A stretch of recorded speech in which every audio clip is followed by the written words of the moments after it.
Assalamualaikum warahmatullahi wabarakatuh. Untuk materi hari ini kita akan membahas materi matematika yang berkaitan dengan perbandingan dasar. Simak video ini sampai selesai ya. Untuk perbandingan sendiri itu berarti kita membandingkan dua unsur, misalkan suatu jumlah atau suatu banyaknya, kemudian selisihnya. Nah, itu kita membandingkan suatu bilangan, suatu bentuk, suatu angka. Misalkan awal mula ada perbandingan 20 banding 10. Nah, itu perbandingan itu adalah berarti kita menyederhanakan sampai dengan tingkat yang paling sederhana. Misal, ini kan 20 dibagi 10 kan bisa, yaitu kan 2. Ini 10 dibagi 10 kan bisa, hasilnya 1. Berarti bentuk sederhana dari perbandingan 20 banding 10 adalah 2 banding 1. Misal lagi ada 12 dibanding 6. Nah, berarti kalau merasa kesulitan langsung harus angka besar, bisa kita coret 2 dulu. Dibagi 2, ini 6. Dibagi 2, 3. Ini kan masih bisa disederhanakan. Ini dibagi 3, 2. Dibagi 3, 1. Nah, kurang lebih seperti itu untuk konsep perbandingan. Jadi perbandingan itu adalah kita membandingkan dua unsur sampai dengan tingkat yang paling kecil, yang paling minim. Nah, kita masuk untuk materi yang perbandingan di kelas 6. Kita akan mempelajari perbandingan itu ada 3 tipe. Ya, untuk perbandingan dasar itu ada 3 tipe yang harus kita pelajari, yang harus kita pegang konsepnya. Jika kalian sudah paham konsepnya, insya Allah kalau ada dalam soal yang dikembangkan dalam soal yang high order thinking skill yang sudah hot, itu insya Allah kalian bisa mengerjakan. Oke, langsung saja. Untuk yang tipe yang pertama adalah jika diketahui jumlahnya. Artinya kalau diketahui seluruh jumlahnya. Misalkan perbandingan A banding B itu adalah 3 banding 2, misal ya. Kemudian jumlah keduanya atau jumlah A ditambah B, bentuknya ya, misalkan memiliki kelereng, jumlahnya, jumlah A dan B atau jumlah semuanya itu adalah 50. Oke.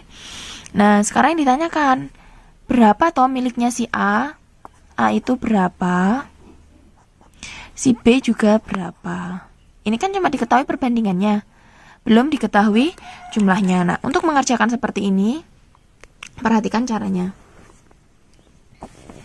Kita mau mencari yang A terlebih dahulu.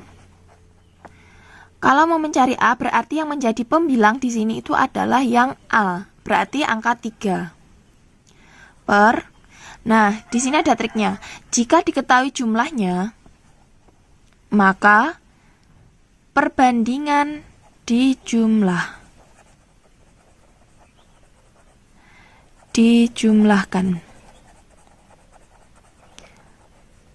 Ini ya, berarti perbandingannya dijumlahkan.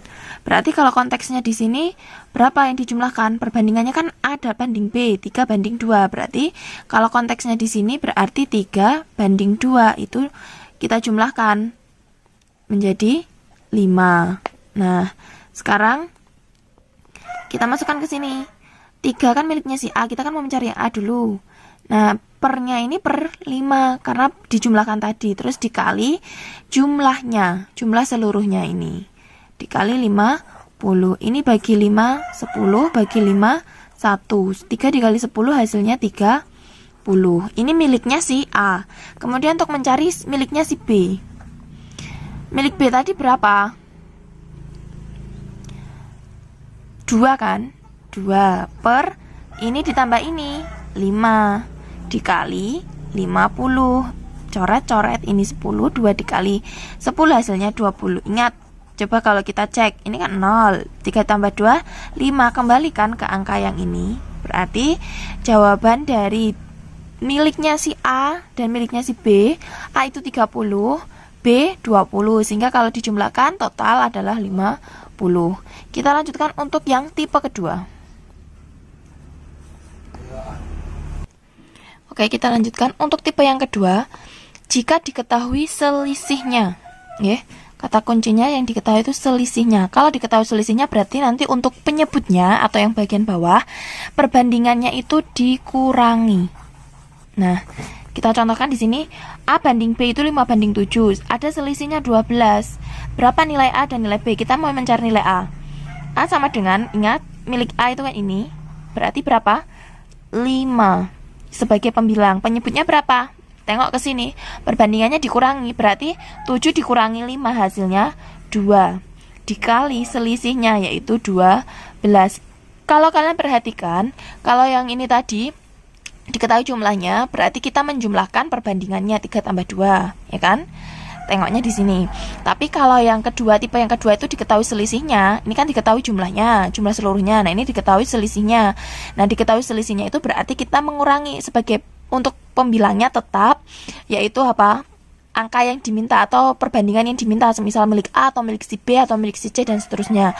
Nah, untuk penyebutnya itu adalah kita mengurangi perbandingannya. 7 dikurangi 5, hasilnya 2. Ini kita bagi 12 dibagi 2 hasilnya 6. Ini dibagi 2 hasilnya 1. 5 dikali 6 hasilnya 30. Kemudian kita mau mencari miliknya si B. Pembilangnya berapa? 7.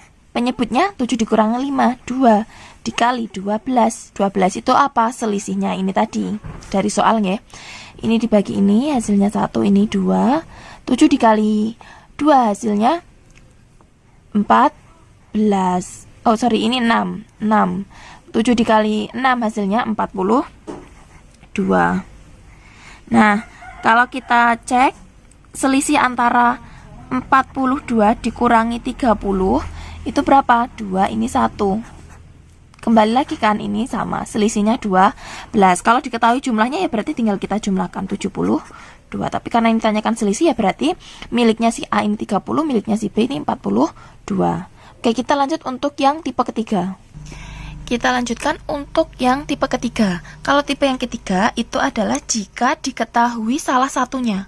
Jadi yang diketahui itu salah satunya, misal A banding B yang diketahui miliknya B, atau A dibanding B yang diketahui miliknya A. Nah, ini saya umpamakan pohon apel dan pohon mangga. Nah, untuk diketahui salah satunya itu berarti kita perbandingannya itu tidak kita kurang dan tidak kita jumlah. Kalau dari yang pertama ini tadi kan kalau diketahui jumlahnya kan kita untuk perbandingannya itu dijumlahkan.